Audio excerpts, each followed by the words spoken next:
Good evening, and welcome back to SleepWise. Tonight, we drift gently through something so familiar that it is almost invisible. The quiet world of everyday life, a morning greeting exchanged between neighbors, the small pause before stepping into an elevator, the unspoken agreement that people waiting in line will move forward in order. These moments seem simple, even ordinary, and because they feel so natural, we rarely stop to notice them. Yet hidden inside these small routines is something remarkable. Every gesture, every polite phrase, every moment of waiting or cooperation forms part of a vast and quiet structure that sociologists call society. Not the dramatic society we see in history books filled with revolutions and kings, but the softer society that exists in ordinary moments. The way strangers pass each other on sidewalks, the way voices soften in libraries, the way people instinctively leave space for one another in crowded rooms. These patterns appear so natural that they can feel almost invisible, but they are not accidental. Across centuries, communities have developed shared expectations about how people should behave together, and slowly those expectations become habits that live quietly inside us. We learn them without realizing it. A child notices when adults say thank you. A student learns when it is time to speak and when it is time to listen. A traveler senses when a conversation with a stranger should end with a polite smile. None of these lessons are written as rules, yet most people follow them with surprising consistency. Sociologists call these unwritten expectations social norms. They are the invisible agreements that make daily life flow smoothly, allowing millions of strangers to share cities, streets, workplaces, cafes, and homes without constant confusion. Without these quiet norms, everyday life would feel strangely chaotic.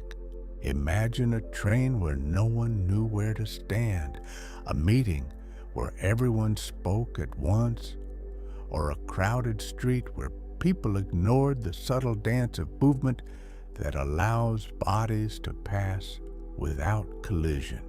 Order, it turns out, is not imposed only by laws or authorities. Much of it grows gently from shared understanding. Over time, we absorb these patterns so deeply that they begin to feel like common sense. But sociology invites us to pause and look again. It asks us to notice the invisible threads connecting our personal routines to something larger: culture, history, institutions, and the countless interactions that shape human life. And once we begin to see those threads, even the smallest moment of an ordinary day begins to reveal something quietly extraordinary. So tonight, as the world grows quieter and the mind begins to slow, we will explore the hidden architecture of everyday life, the gentle patterns, silent agreements, and shared rhythms that guide the lives we live together. Tonight, we continue by noticing something that surrounds us so completely that it rarely feels like a subject at all. The invisible rules that make ordinary life possible. Most days begin with dozens of tiny acts of cooperation. You wait your turn at a crossing. Someone holds a door for you. A cashier greets you warmly. A colleague lowers their voice when another person is concentrating nearby. None of this usually feels dramatic, and yet each small gesture depends on shared expectations, quiet agreements about what people ought to do, even when no law demands it and no one explains it aloud. Sociologists call these expectations social norms. A norm is not quite the same as a law and not quite the same as a personal preference. It is something softer, but often just as powerful. A felt sense of what is considered proper, polite, or appropriate within a group. In some places, removing your shoes before entering a home is taken for granted. In others, arriving exactly on time signals respect, while elsewhere, a softer relationship to time is acceptable. Even the amount of eye contact that feels warm in one culture may feel intrusive in another. What matters is not that one way is naturally correct. What matters is that people living together come to share expectations, and those expectations allow the social world to move with less friction. Norms guide behavior so subtly that we often notice them only when they are broken.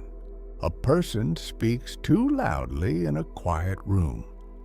Someone steps too close in conversation. A guest forgets to greet the elders first. The moment feels small, but something in the air shifts. Perhaps there is an awkward pause. Perhaps a glance passes between two people. Perhaps no one says anything at all, and still the message is received. This is one of the gentlest powers in society. Not force, but correction.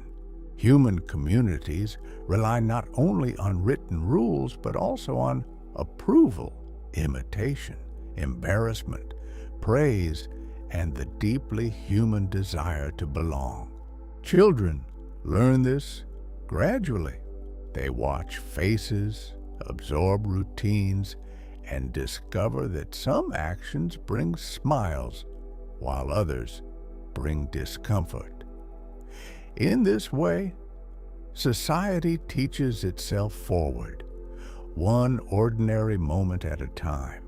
The remarkable thing is how stable these invisible rules can seem, even though they are made by people and can change over time. A greeting once seen as formal may become old-fashioned. New technologies create new manners, new expectations, even new forms of rudeness. And still, the basic need remains the same. People must find ways to live together.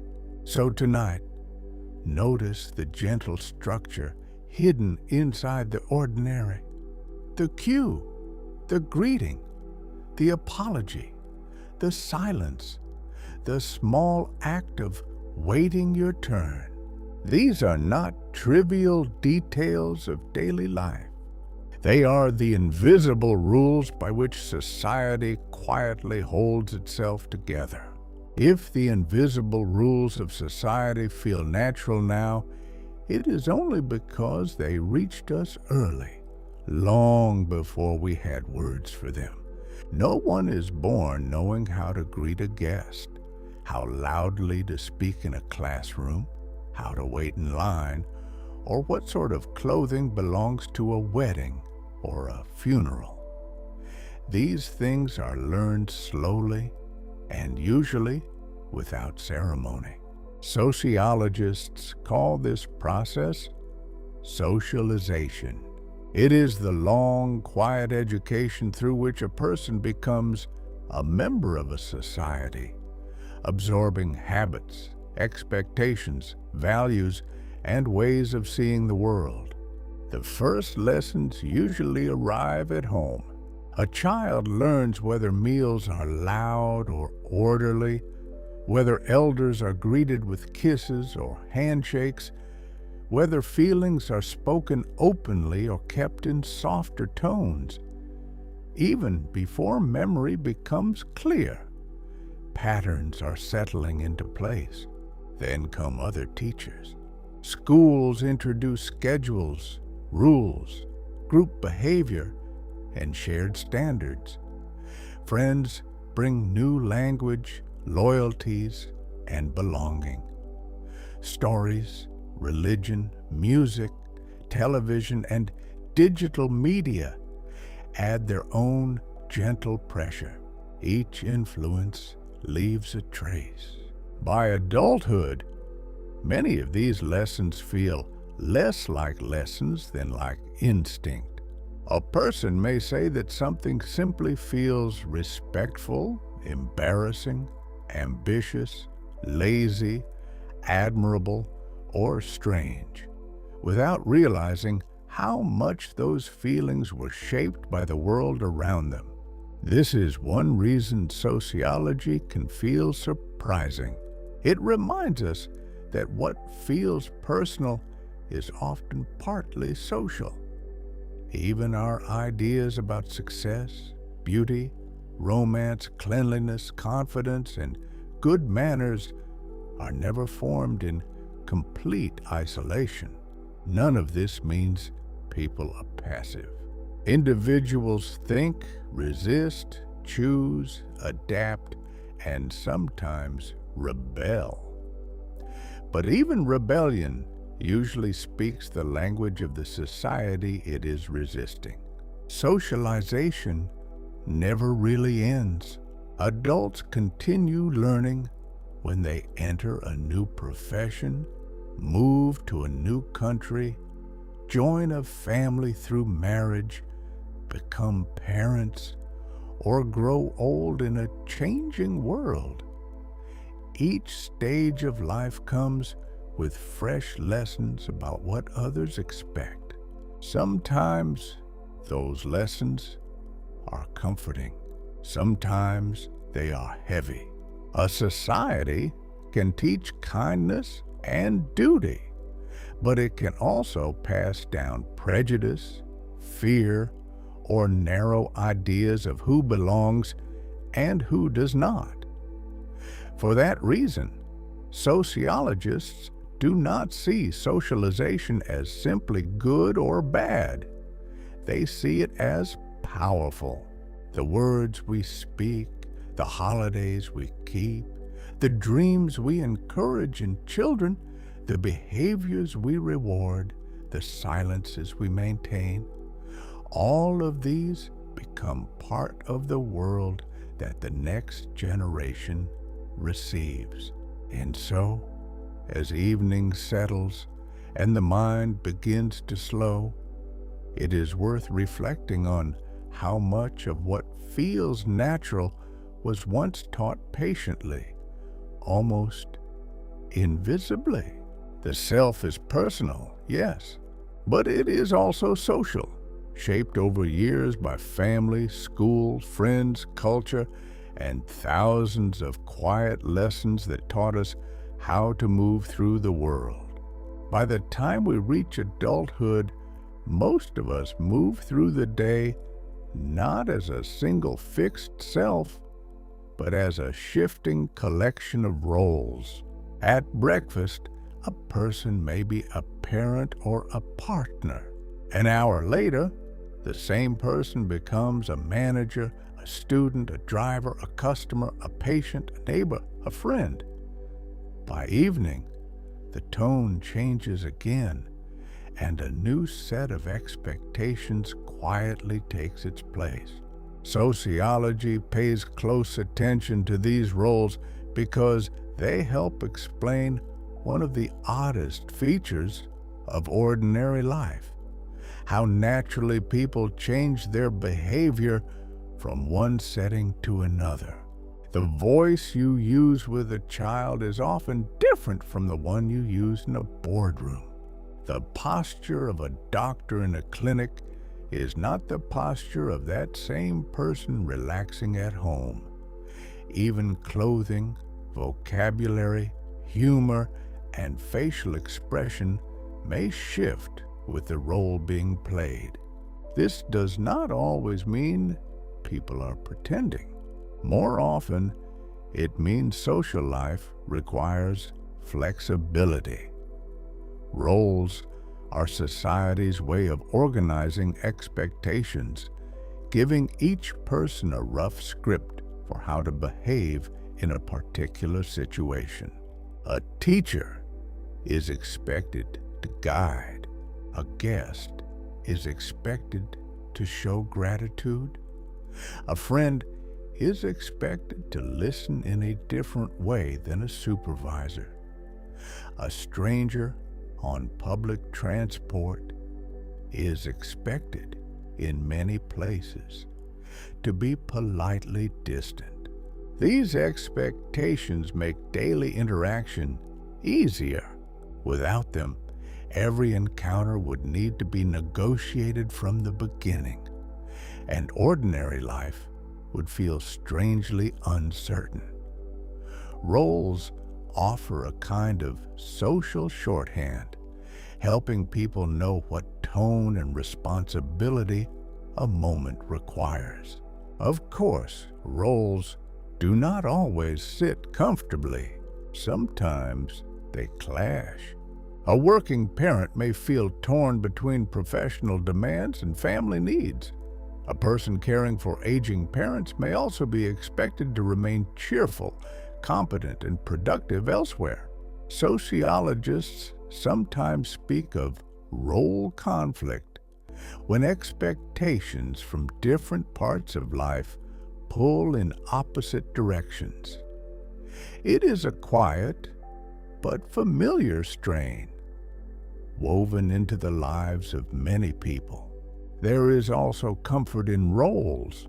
To be known as a trusted friend, a careful doctor, a generous host, a dependable colleague, these identities can provide meaning and structure. And yet, sociology asks us to remember that roles are never the whole person. Behind every social role stands a private inner life, far more complicated than any title can contain.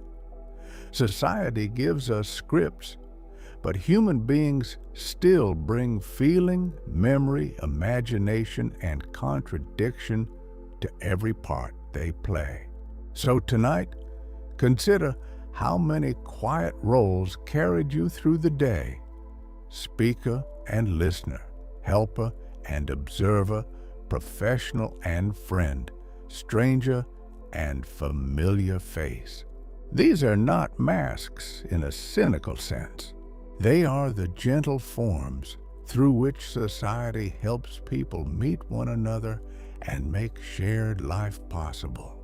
If social roles give ordinary life its structure, the next step is to notice how much of that life resembles a kind of quiet performance, not a false performance and not a dishonest one, but a steady effort to present ourselves in ways that fit the moment we are in. The sociologist Irving Goffman became famous for describing social life in just this way. He suggested that everyday interaction often resembles a stage where people manage impressions, read the room, and try to appear appropriate to the audience before them. A waiter smiles, even after a tiring shift. A host tidies the living room before guests arrive. A student tries to look attentive during a lecture. A passenger on a crowded train pretends not to notice another person's private phone call. These are small acts, but they are meaningful. They show that daily life depends not only on what people feel, but on how they present feeling. We perform calmness, competence, kindness, confidence, interest, modesty, and respectability, often without much thought. Goffman called this impression management. It is the art of shaping how others see us and of protecting the smoothness of social situations. In many settings, people cooperate silently in this effort, helping one another avoid embarrassment and maintain dignity. If someone stumbles over a word, others may pretend not to notice. If a guest arrives slightly late, the host may smooth the moment with warmth. If a child says something awkward, an adult may redirect the conversation gently. Goffman also distinguished between what he called front stage and backstage life. Front stage is the public version of the self, arranged for others to see. Backstage is where the performance relaxes, where a worker exhales after a meeting, where a family drops formal manners at home, where a person removes the smile they wore all afternoon. Both spaces are real. Neither is more truthful in a simple sense. Human beings need public order, but they also need private relief from it. In modern life, the boundary between these spaces can become blurred. Phones, cameras, social media, and constant connectivity make it harder to know when the performance ends. Many people feel that they are always a little visible. To manage impressions requires energy. It asks people to monitor tone, expression, timing, appearance, and reaction, all while trying to remain at ease. And still, there is something tender in this shared performance. Most people are not trying to deceive one another. More often, they are trying to make social life smoother and less painful. So tonight, think of the many careful performances woven through a single ordinary day. The smile, the apology, the polished email, the softened voice, the calm face shown to others even when the inner weather is unsettled. This, too, is part of everyday life. The quiet stage on which human beings meet and carry on. After roles and performances, we come to one of the smallest and most revealing parts of everyday life: small talk. At first glance, small talk can seem almost meaningless. The weather, the traffic, a polite question about the weekend, a passing remark in an elevator, a few soft words exchanged while waiting for coffee. These fragments are so light that they often feel forgettable. And yet, sociologists know that small talk performs quiet and important work. It helps strangers test the safety of an encounter. It smooths the edges of silence. It creates a brief sense of shared reality between people who may never meet again. A simple remark like "busy morning" or "it's colder than usual" does not convey profound information. Its purpose is gentler than that. It says, in effect, I recognize that we are sharing this moment and I am approaching it in a peaceful way. In many societies, everyday interaction depends on these small rituals of reassurance. Without them, the world can feel abruptly cold, as though everyone were sealed inside private worlds with no soft bridges between them. Small talk is one of those bridges. It can also reveal something important about trust. Before people discuss serious matters, they often move through a shallower layer of conversation first. This gentle beginning allows each person to read the tone, the mood, and the boundaries of the other. A joke may be welcomed. A pause may suggest caution. A warm reply may open the door to something deeper. In this sense, small talk is not empty speech at all. It is a subtle form of social calibration, helping people measure distance and decide how close, formal, relaxed, or sincere a conversation can safely become. Of course, small talk varies from culture to culture. In some places, it is lively and expected, with strangers easily speaking in shops, taxis, and waiting rooms. In others, reserve is valued more highly, and silence can be read not as awkwardness, but as respect. What matters is not the exact words. What matters is the social function. Every community develops ways of signaling politeness, ease, and non-threatening presence. And small talk is often one of the gentlest tools for doing so. There is something almost tender in this. Human beings, uncertain creatures that we are, have invented thousands of tiny conversational customs to help one another pass through ordinary life with less friction. A comment about the rain can be a small offering of peace. A familiar greeting at a local shop can become part of the emotional texture of a neighborhood. Even repeated phrases, which may sound predictable, can be comforting because predictability itself has social value. It tells us that the moment is stable, that no conflict is hidden within it, that we may relax a little. So tonight, as the day recedes into quiet, think of the many light exchanges that carried you gently from one hour to the next. If conversation helps people manage social distance, the body does something similar in silence. Long before a person speaks, posture, movement, eye contact, and physical spacing are already shaping the meaning of an encounter.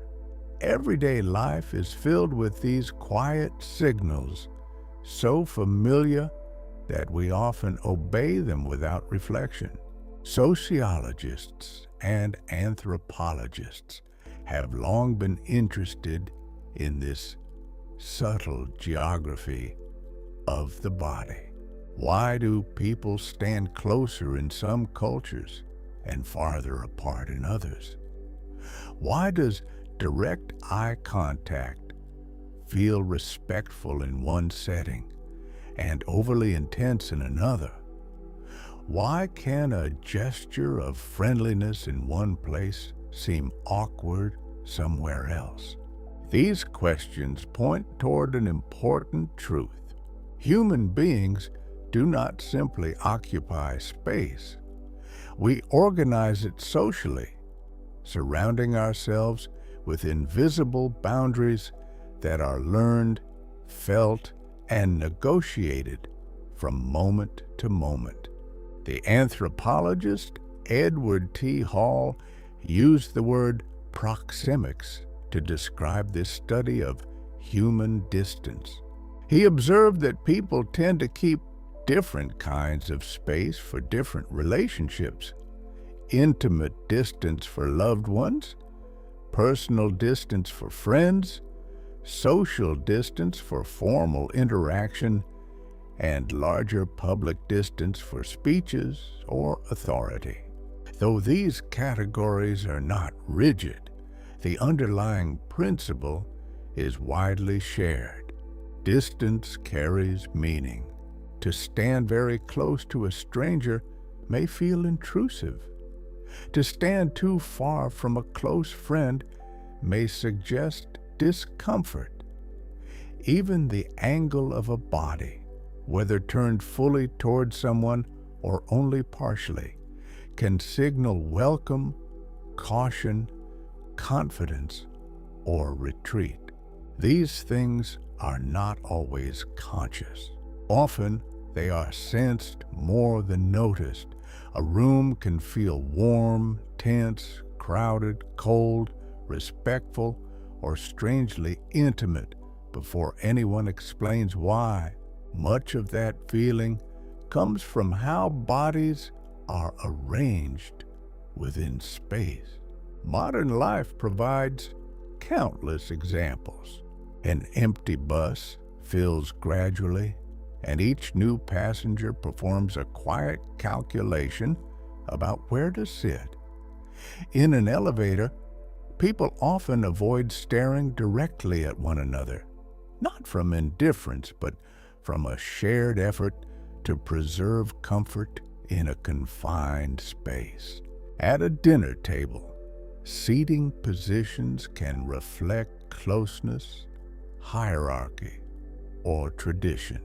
At work, the size of an office or the arrangement of chairs may communicate status before a single word is spoken. Even digital life has its own versions of distance, a delayed reply, an abrupt message, the use of voice notes rather than text, the difference between a public post and a private message. All of these create social space in new forms. The old human concern remains the same. How close am I allowed to come? And what will that closeness mean? So tonight, notice the silent language that moved around you all day. The step back, the leaning in, the glance, the pause, the choice of seat, the respectful space left between bodies. If distance is one quiet language of society, symbols are another.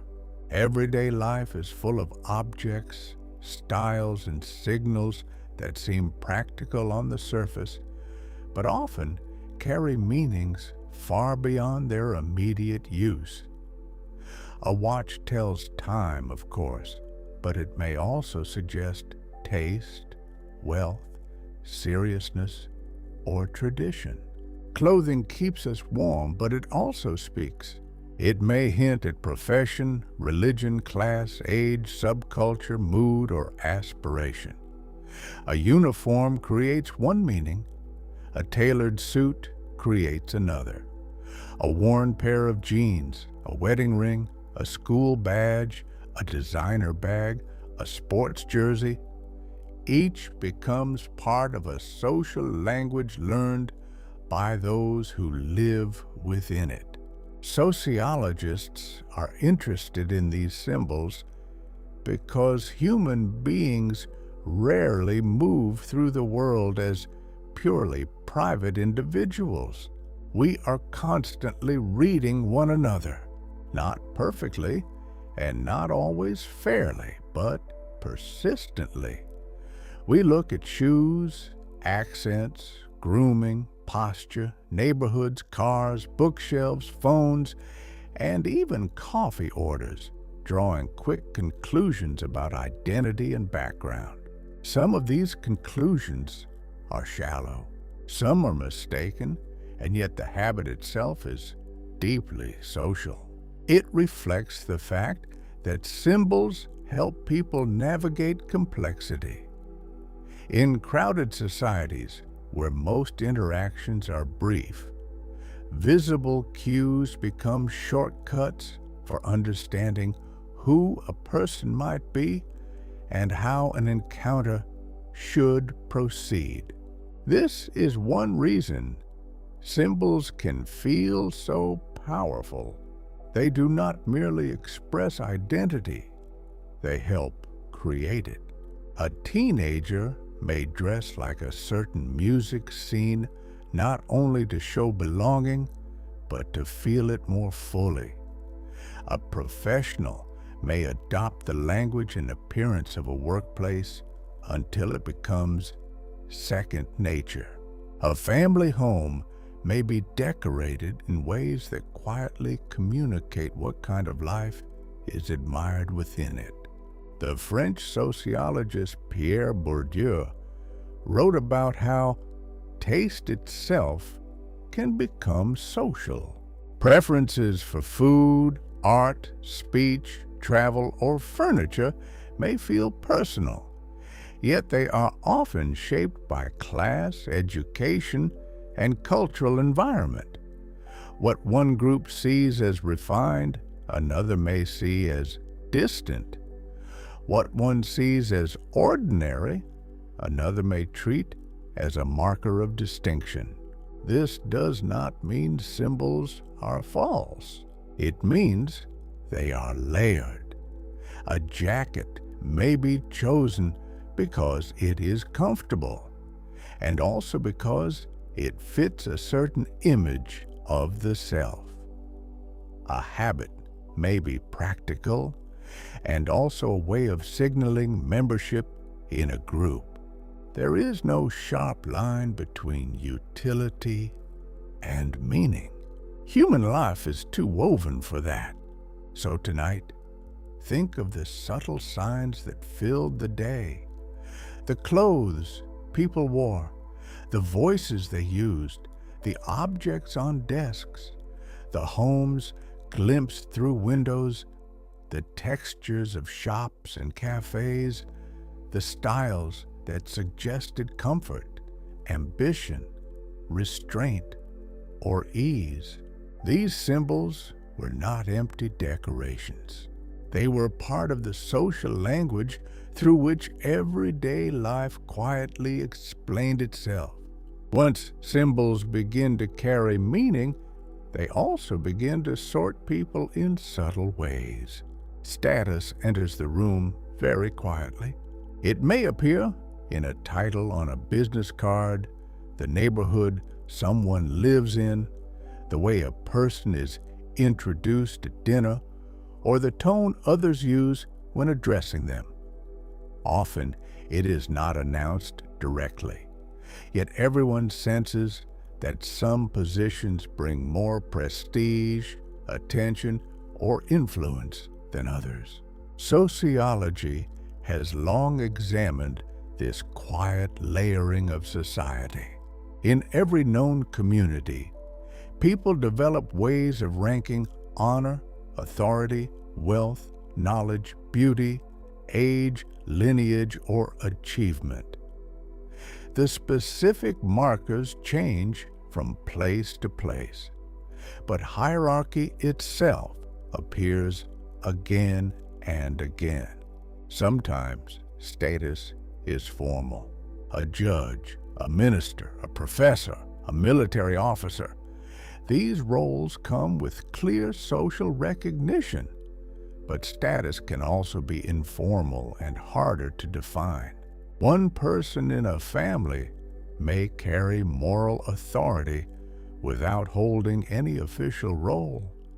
A colleague may shape the mood of a workplace through charisma rather than rank.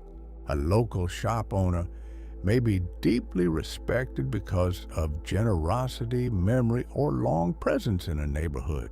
This matters because status shapes interaction. People often speak differently to those they perceive as above them, below them, or equal to them. They may interrupt less, defer more, dress more carefully, or choose words with unusual care. Even silence can change in the presence of status.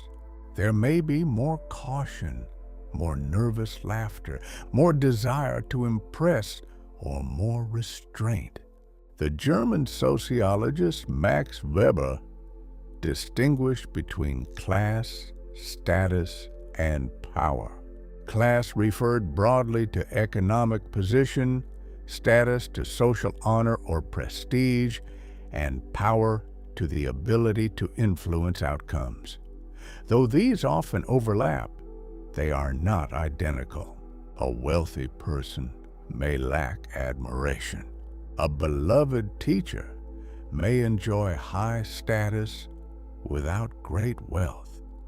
A public official may hold power while remaining personally unpopular. This complexity is important. Society does not sort people in only one way.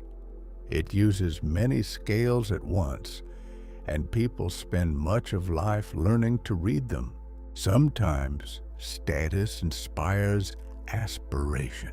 Sometimes it creates anxiety or resentment.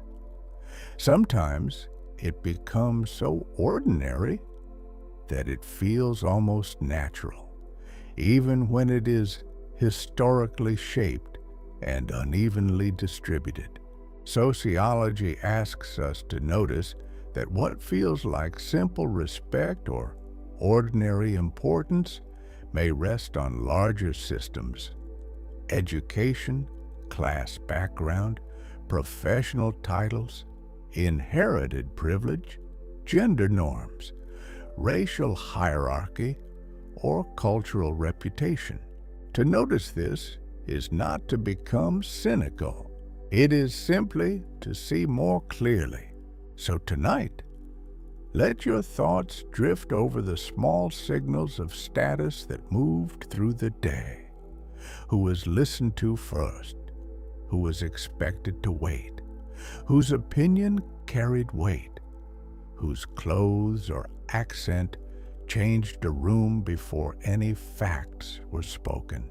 Once status is felt, comparison is never far behind.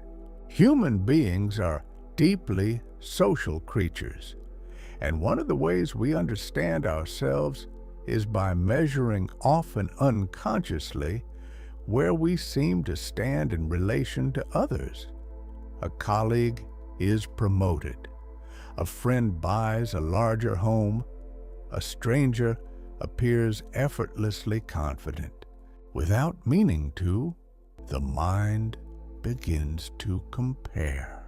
This tendency is not merely vanity. It is woven into social life itself. To live in a group is to encounter models of success, beauty, respectability, competence, and belonging. And those models inevitably shape what people imagine for themselves.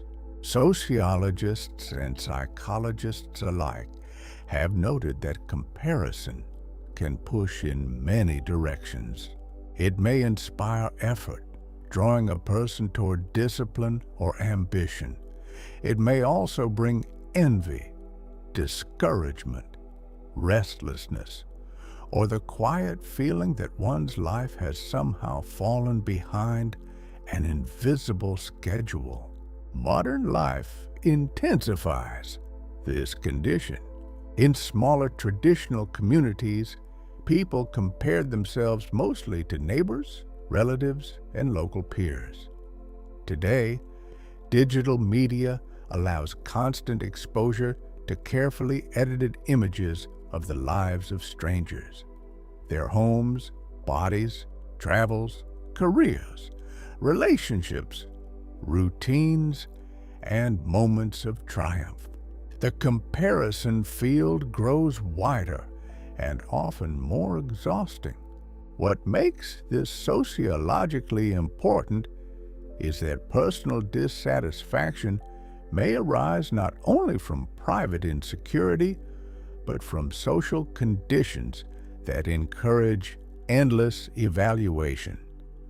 A person may feel inadequate not because anything is fundamentally wrong, but because the surrounding culture offers no stable idea of enough. Advertising, professional competition, celebrity culture, and social media all participate in this. They create imagined audiences and subtle standards, inviting people to think of themselves not simply as living, but as being seen, judged, and ranked. And yet, comparison is not always harmful. People also learn through imitation. They borrow habits from admired friends, courage from role models, manners from respected elders, and hope from seeing someone like themselves succeed. Comparison can wound, but it can also orient. It can show a person what is possible. The question is not whether comparison exists. It always will. The deeper question is what kind of society shapes the comparisons we make, and whether those comparisons draw us toward gratitude, resentment, striving, or peace. Some societies celebrate humility, others reward display, some admire stability and duty, others glorify constant reinvention and visible success. In each case, the self is responding not only to private desire, but to cultural signals about what a worthy life should look like. So tonight, think gently of the quiet comparisons that may have passed through your mind today. By now, the patterns of everyday life may seem both familiar and slightly transformed. The cue, the greeting, the role, the symbol, the comparison, each has revealed that even the smallest moments of daily life are shaped by forces larger than any one person. And beneath all of these moments lies something even deeper still: institutions.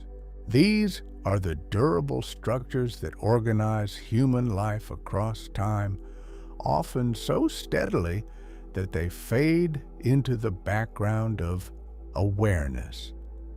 Family, school, religion, markets, law, government, medicine, these are not merely places or professions.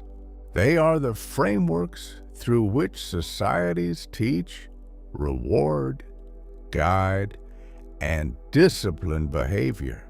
A child enters a classroom and learns far more than arithmetic. A patient visits a clinic and encounters not only a doctor, but a whole institution of care, expertise, authority, and trust. A marriage is not only a private bond between two people, but also a social institution shaped by customs, legal meanings, expectations, and history. Institutions endure because they do something vital. They stabilize the world. They allow people to know, at least roughly, what to expect from important parts of life. Schools organize learning. Courts organize justice. Markets organize exchange. Families organize care, inheritance, belonging, and memory. This stability can be comforting. It gives society continuity across generations, allowing practices and knowledge to survive even as individual lives pass through. A city can remain legible because institutions hold its rhythms in place, and yet institutions are never neutral in a simple sense. They shape possibilities. They decide who is included easily, who must struggle for access, whose voice counts, whose labor is rewarded, and which values are treated as ordinary. Because of this, sociology does not look at institutions merely as useful machines. It asks what kinds of people and behaviors they quietly produce. A school may encourage discipline, curiosity, competition, obedience, or confidence, depending on how it is structured. A workplace may reward caution or creativity, hierarchy, or flexibility. A family may teach tenderness, duty, silence, ambition, or resilience. Each institution leaves an imprint. The French sociologist Émile Durkheim believed that society exists partly through such structures which stand outside any one individual and exert a shaping influence over life.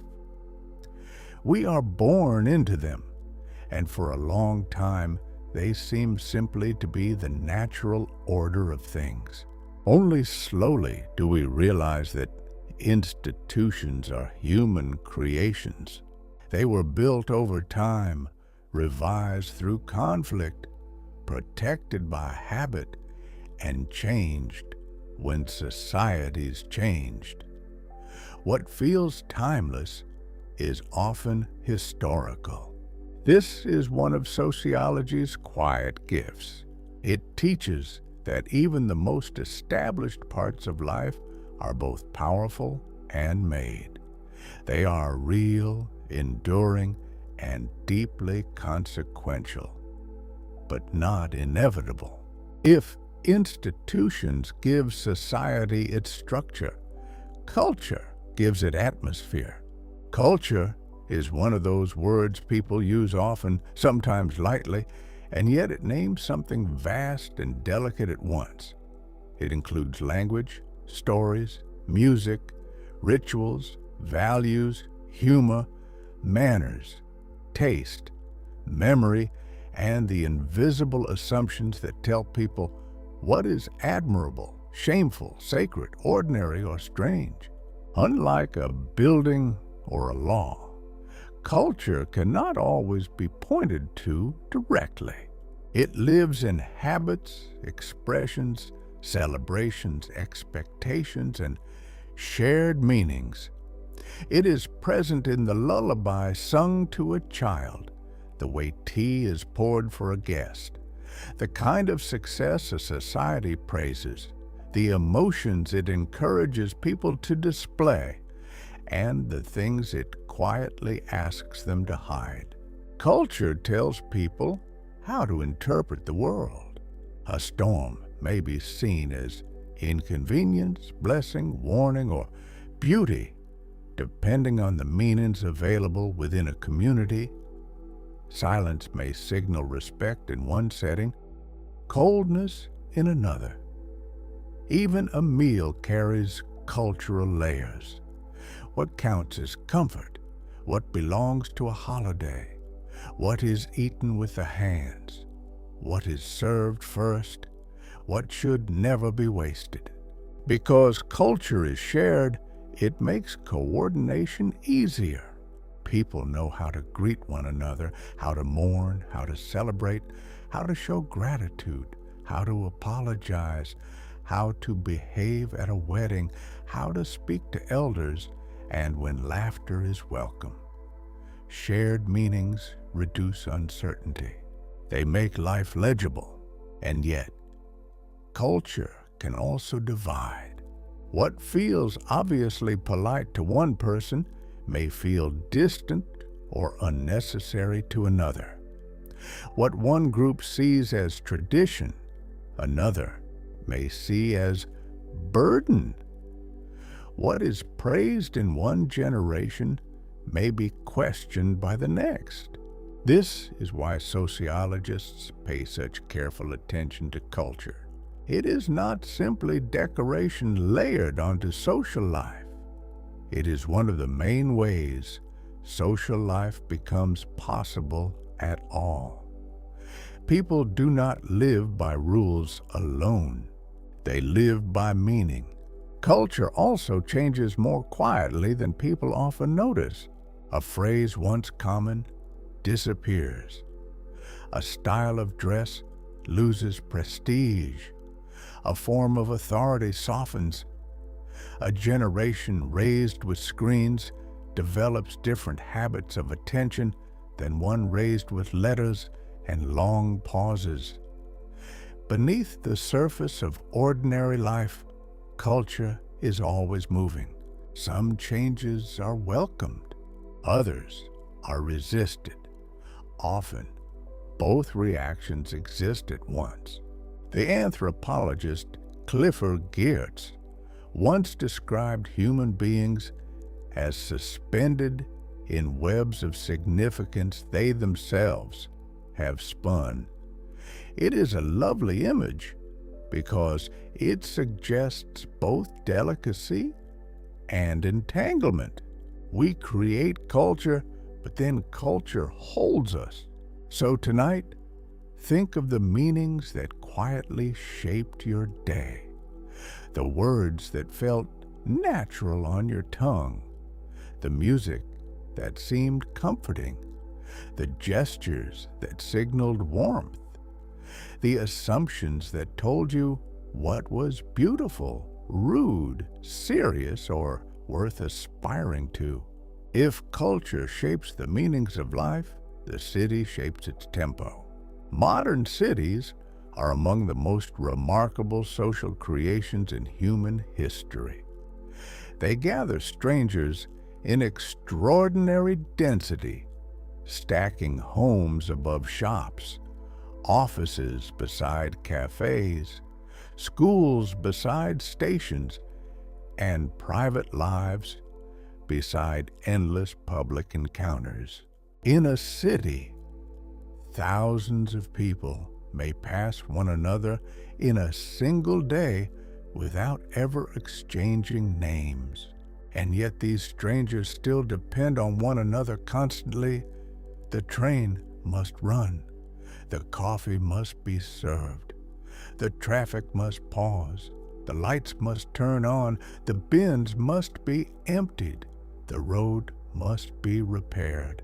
Urban life is a choreography of interdependence among people who often remain personally unknown to one another. This produces a very particular social feeling. The German sociologist Georg Simmel wrote about the mental life of the metropolis, observing that cities expose people to so many impressions, demands, and encounters that they often develop a protective reserve. They learn to filter. They become more selective with attention, more guarded with emotion, less visibly reactive to what passes around them. This reserve can look cold from the outside, but often it is simply adaptive. No one can feel deeply about every passing face, every horn, every advertisement, every delay, every request, every urgent expression in a crowded street. The city teaches a kind of emotional economy, and still, anonymity has its freedoms. In a small village, identity may be held tightly by tradition and reputation. In a city, a person can more easily reinvent themselves, join new groups, pursue unusual ambitions, or pass unnoticed for a while. This can feel liberating. It can also feel lonely. Cities bring closeness without intimacy, density without familiarity. A person may live surrounded by millions and still feel socially thin. This is one of the paradoxes of modern life. The crowd does not always cure isolation. Urban sociology is interested in these contradictions. The city can expand opportunity while fragmenting community. It can expose people to diversity while sharpening inequality. It can feel exciting in youth, exhausting in stress, beautiful at dusk, and strangely impersonal by morning. And yet, many of the everyday routines we have explored become especially visible in cities. The elevator etiquette, the shared pavement, the tacit rules of waiting, the public performance of composure, the endless reading of symbols, status, distance, and pace, all of it is heightened where so many lives meet. The city makes society visible.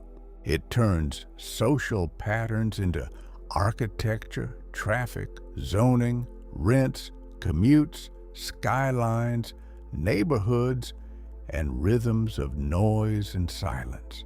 Yet even in cities, and perhaps especially there, human beings continue to seek something older and more intimate than mere coexistence. They seek belonging. Belonging is one of the deepest social needs. Long before people built modern institutions or crowded into towers of concrete and glass, they survived by forming groups, families, kin networks, villages, clans, faith communities, guilds, tribes, neighborhoods. To belong was not only emotionally comforting, it was often the difference between safety and danger, food and hunger, protection and exposure. The human nervous system still carries traces of that history. To be included brings ease. To be excluded can bring pain far out of proportion to the apparent event. A cold silence at a table, the sense of being left out of an invitation, the knowledge that others share a language of familiarity that you do not. These moments can feel intensely personal because belonging is not a luxury. It is one of the foundations of social life. Sociologists study belonging not just as a feeling, but as a social process. Groups define insiders and outsiders in countless ways, through accent, dress, religion, profession, class, nationality, race, neighborhood, humor, memory, and shared rituals. Sometimes these boundaries are welcoming. Sometimes they are sharp. A family may gather someone in with warmth. A schoolyard may mark difference quickly and cruelly. A workplace may create quiet inner circles that are never announced, but are still deeply felt. Belonging is powerful because it shapes identity. People do not only ask, "Who am I?" They also ask, "Who are my people?" Where do I feel recognized without having to explain myself too much? In what places can I relax my posture, my language, my performance, and simply arrive? This is one reason communities matter so much. A neighborhood cafe where someone knows your order. A place of worship where familiar greetings return each week. A friend group with old jokes.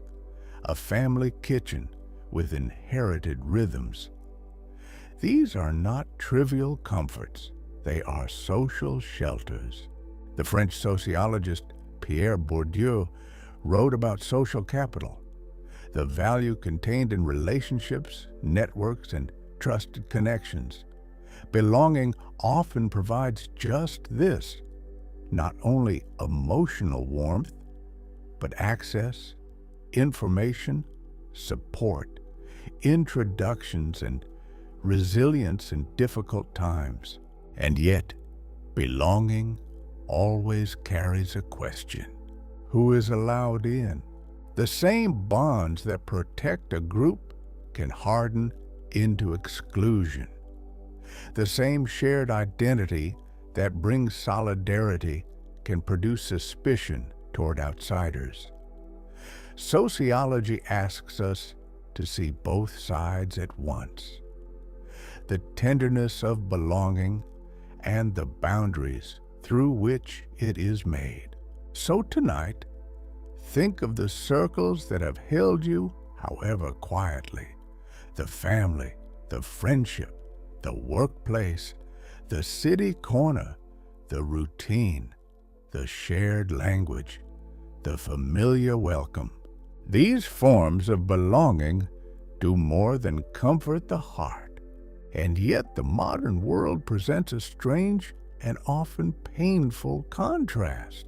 Many people are more connected than any generation before them, able to message across continents, join online communities, and reach into endless streams of voices, images, and updates at any hour.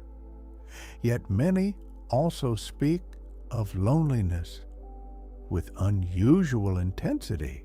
This is not merely a contradiction of feeling.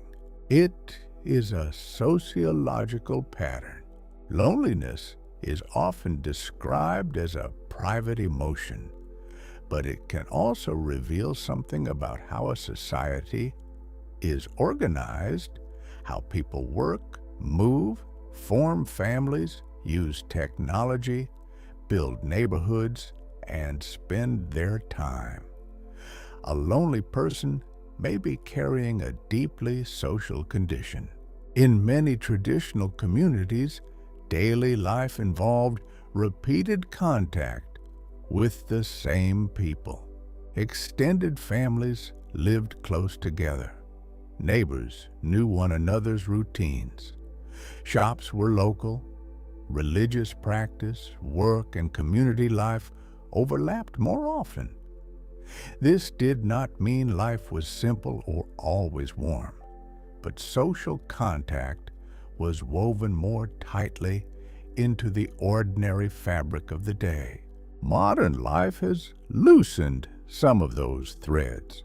People move for work, families shrink, housing grows more expensive, long commutes consume energy, screens replace some in-person rituals, work becomes more specialized and more mobile. Time feels fragmented. The result is that many people live among others without sinking deeply into mutual familiarity. Sociologists sometimes distinguish between social contact and social connection. A person may interact all day, sending emails, answering calls, liking posts, replying to messages, and still end the evening with the quiet sense that nothing truly settled into closeness. Contact occurred, connection did not. This helps explain why loneliness can exist in busy workplaces, dense cities, crowded schools, or active digital lives. Human beings do not need only visibility. They need recognition, continuity, care, and the feeling of mattering in the mind of another person. The British sociologist Anthony Giddens wrote about how modern life has become increasingly disembedded, lifted out of older local contexts, and reorganized through distant systems. It is a useful idea here. When routines are less rooted in place and relationships are more mobile, life may become flexible, but also thinner. And still, loneliness is not the whole story. Across the world, people continue to invent new forms of togetherness.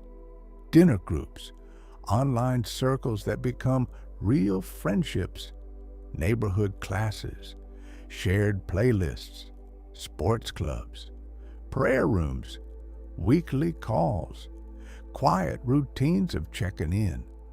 Society changes, but the human need for connection remains stubbornly alive.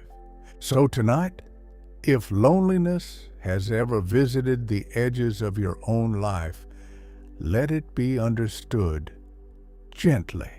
It may not be a failure of personality. It may be, at least in part, a reflection of the kind of social world through which you have been asked to move. If belonging gives society warmth, ritual gives it rhythm. Rituals are among the oldest social tools human beings have ever made. Some are sacred, some secular, some grand enough to gather nations, and some so small they can pass almost unnoticed. A handshake at the start of a meeting, candles on a birthday cake, a quiet toast at dinner, shoes removed at the threshold, tea poured for a guest. Each is a patterned act carrying meaning beyond its practical use. Rituals matter because they slow life just enough for people to recognize what is happening. A wedding is not merely a legal arrangement. A funeral is not only the management of grief. A graduation is not simply the completion of study. Through ritual, societies mark transition, gather emotion, and tell people, gently but clearly, that this moment belongs to a larger human story. The sociologist Emile Durkheim believed that ritual helped create social solidarity. When people act together, speak together, sing together, mourn together, feast together, or even stand together in shared silence, they feel themselves joined to something beyond the isolated self. The ritual does not only express the group, it helps make the group real. This is true not only in religion, but throughout ordinary life. National holidays, weekly family meals, workplace routines, school ceremonies, seasonal customs. Even the repeated phrases exchanged between neighbors can become small rituals of belonging. They create familiarity. They reassure people that certain parts of life remain stable, even as everything else changes. There is comfort in repetition. The same song returned to each year, the same dishes prepared for a celebration, the same words spoken before sleep, before travel, before parting, before mourning. These patterns soften uncertainty and give structure to emotions that might otherwise feel too large or shapeless. Ritual can also reveal what a society values, who is honored, what is remembered, which milestones are celebrated, which losses are publicly grieved, which gestures are treated as respectful, and which are treated as empty or improper. In this way, rituals do not only soothe, they teach. Of course, rituals can change.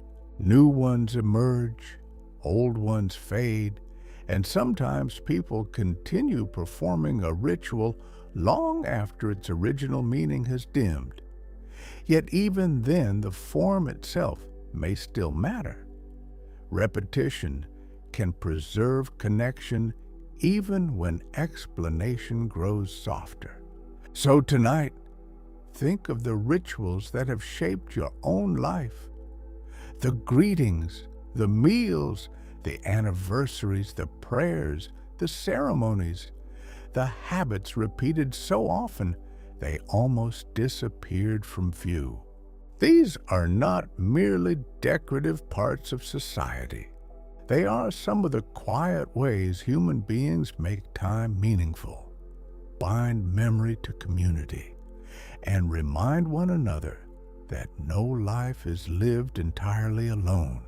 Beneath ritual lies another force so constant that people often notice it only when it breaks: trust. Daily life depends on countless acts of trust between people who may never know one another personally. You hand over payment and expect the goods to arrive. You stop at a red light because you trust others will do the same.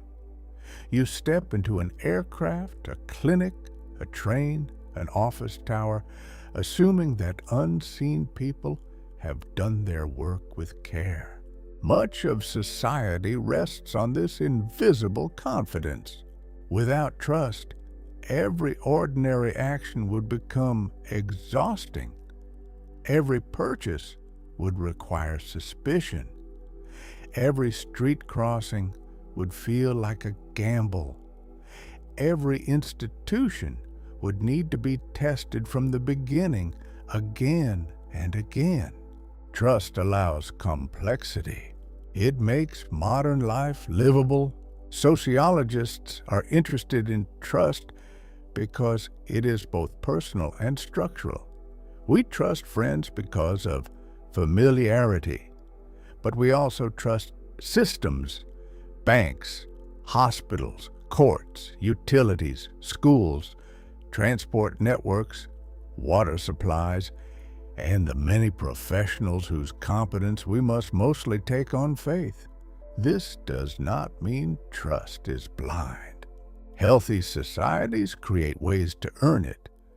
Credentials, inspections, standards, contracts, reputations, and repeated reliability all help turn fragile hope into working confidence.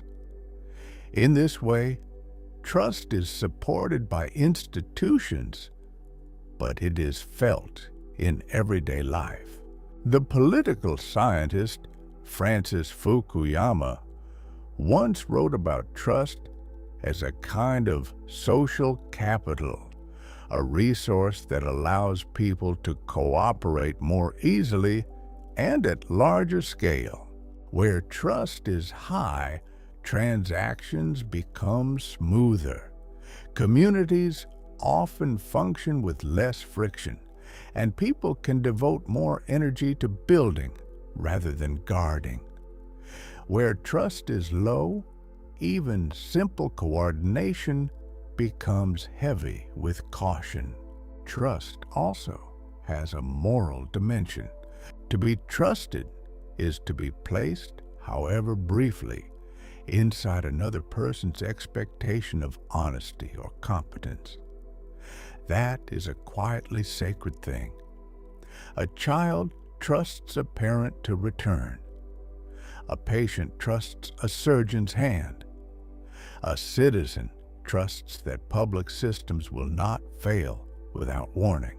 Of course, trust can be broken. When it is, the damage rarely remains confined to one event. A betrayal by a person may spread into wariness toward others. A scandal in an institution may corrode confidence far beyond the original case. Broken trust makes society feel more jagged, and yet people keep rebuilding it. Through consistency, apology, repair, transparency, and the simple repetition of keeping one's word, human beings restore the fragile bridges on which shared life depends.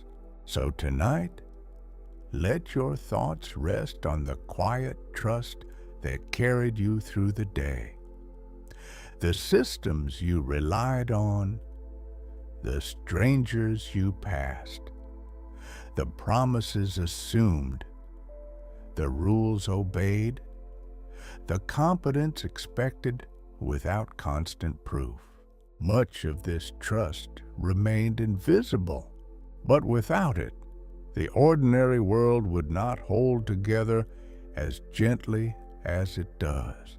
If trust helps a society function in the present, time changes how that society feels from one generation to the next. No social world stays still. Customs shift, language bends, authority rises and softens, new habits appear, and old certainties slowly lose their firmness. A grandparent may remember a childhood of handwritten letters and neighborhood routines, while a grandchild grows up among video calls, digital payments, and friendships maintained across continents. Both lives are real. Both belong to history.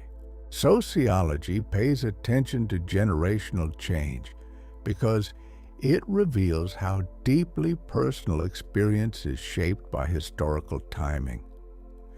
The age in which a person is born affects what they take for granted, how work is organized, what marriage means, what counts as success, how children are raised, what dangers are feared, and what futures seem imaginable.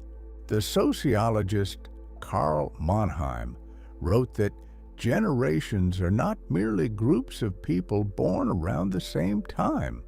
They are also shaped by shared exposure to major events and social conditions. Economic crises, wars, technological revolutions, political transformations, pandemics, cultural movements, all of these can leave a lasting imprint on how a generation sees the world. This means that social change often enters life quietly at first. A new phrase becomes common. A form of dress loses its old meaning.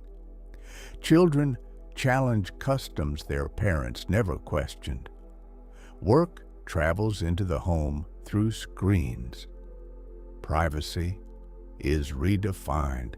Attention itself begins to change under the pressure of new devices and faster information.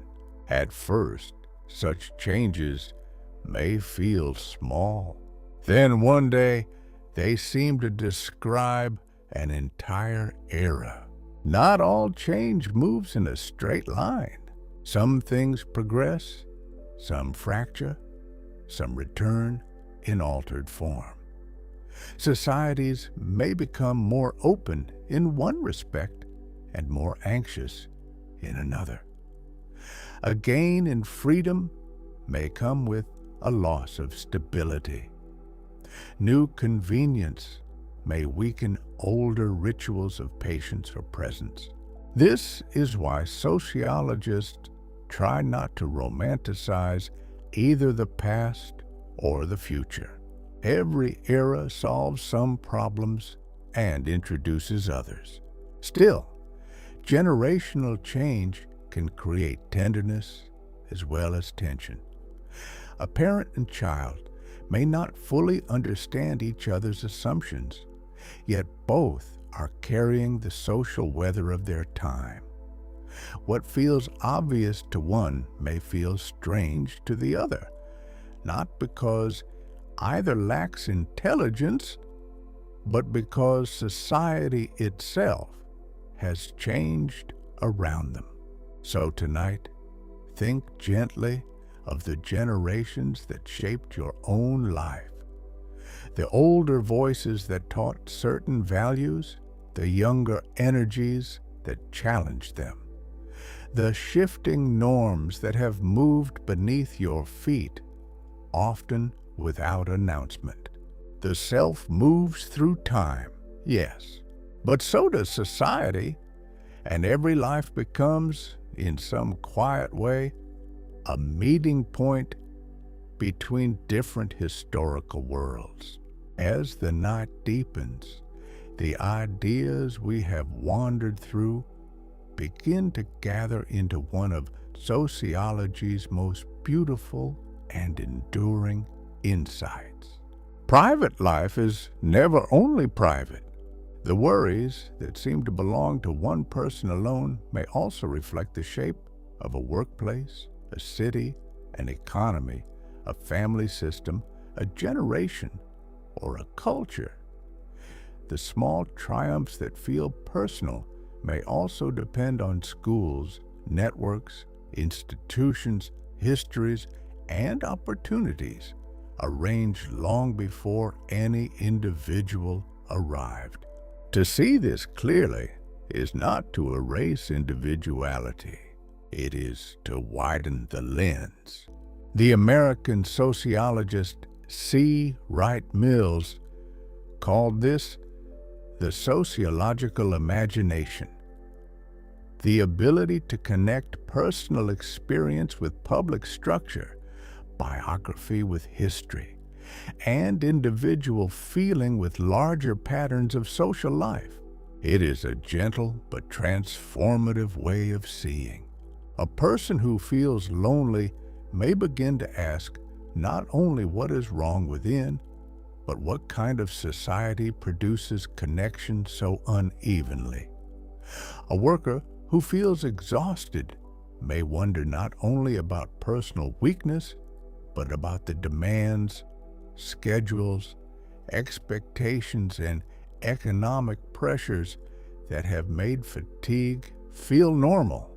A family struggling with housing may come to see that private stress is tied to markets, policy, wages, and urban design.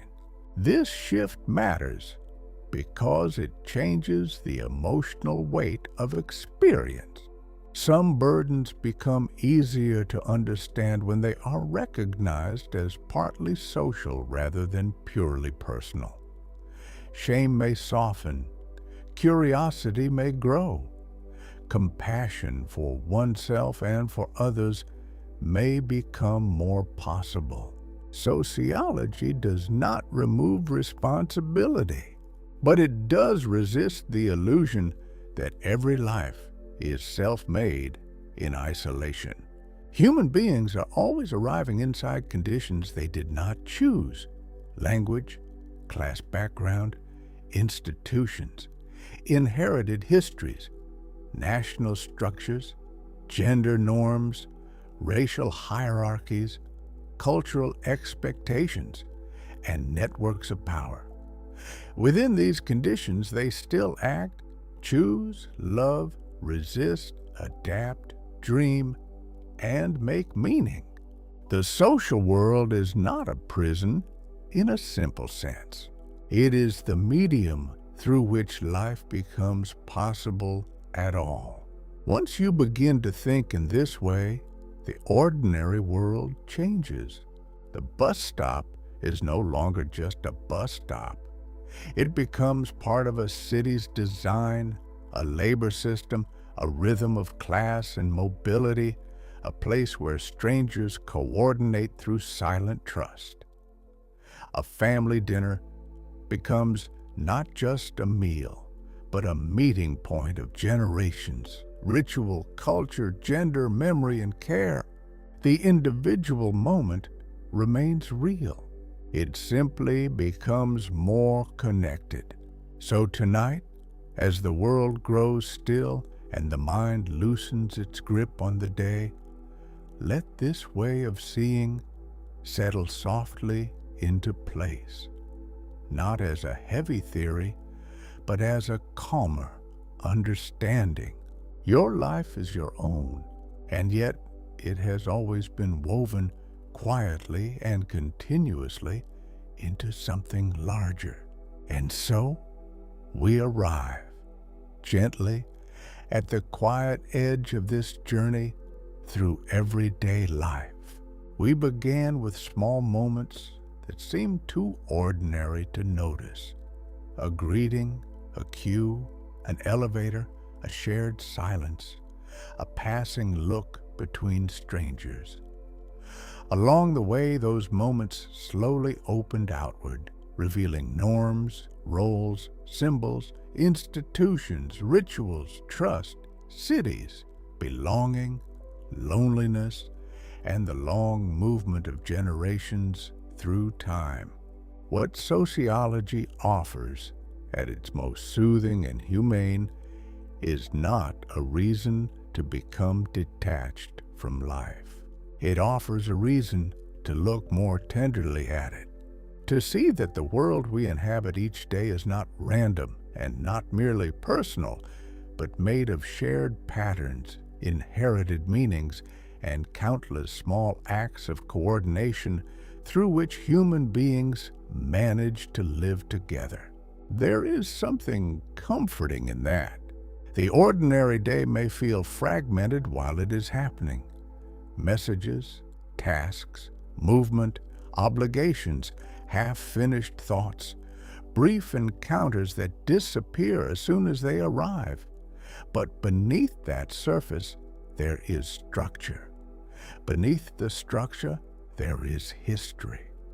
Beneath the history, there is the simple human need to belong, to be recognized, to trust, to be guided by rhythms larger than the solitary self.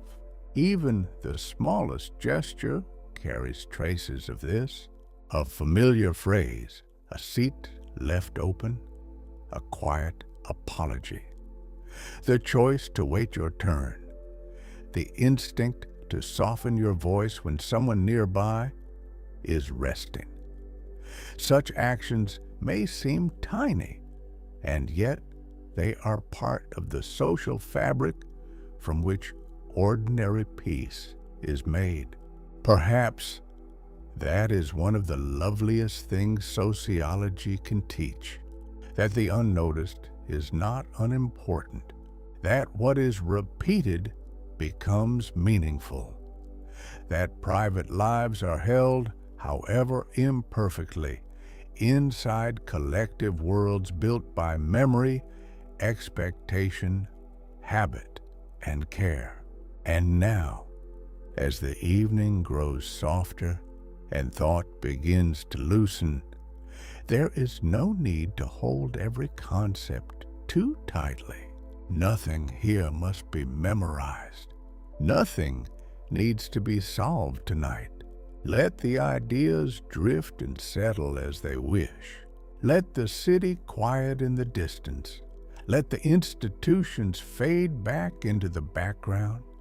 Let the voices of comparison soften. Let the need to perform relax. Let the mind step gently out of the crowd and into stillness. The world will go on weaving its quiet social patterns until morning. For now, you can simply rest inside them. And perhaps, as sleep draws nearer, it is enough to know that even in solitude, you have always been part of something larger. A shared human life made of millions of ordinary moments, moving softly together through time. Good night.